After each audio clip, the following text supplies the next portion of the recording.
Hello, I'm Sensei Alex Kakuyo, North American contributor for Buddhist Global. Thanks for joining me for this episode of The Ordinary Buddhist.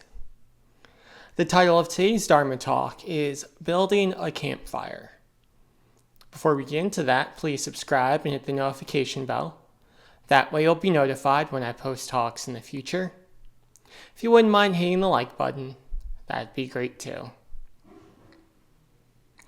One funny thing about living out in the country is everyone really likes to burn stuff.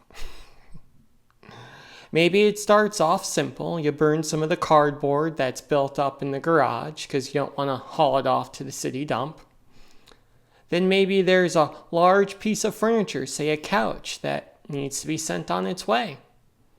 Garbage man won't take it, so you grab some lighter fluid, invite a few friends over, and you make it a party. That said, there's a different kind of fire that I see quite often out here that is a little bit more, shall we say, special. It's a campfire. Sometimes they're called bonfires, but the basic concept is always the same. People either chop down their own lumber or they buy some at the store. They invite family and friends over, they sit around the campfire, and they chat.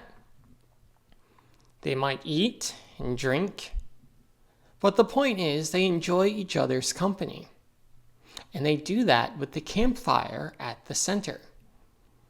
When the conversation dies down, there's nothing else to say. You just listen to the crackling of the wood. And then, once all the wood is gone, it's time to say farewell.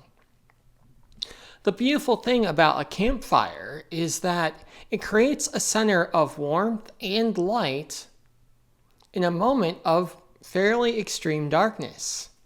Sure, you can do a campfire during the day, but there's something special about doing one at night, especially when the moon is big and bright overhead. And we can build our own spiritual campfires as well. Sometimes the world is a dark and frightening place. Sometimes we just don't know what to do.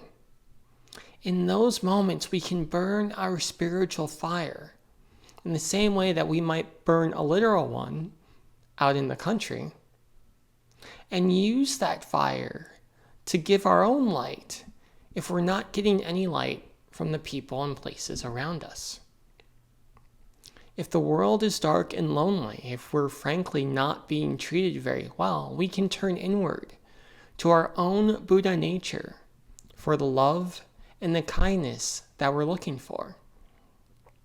Once we learn to do this via meditation, chanting, and studying the sutras, we're better able to interact with others because we're no longer dependent upon them for warmth.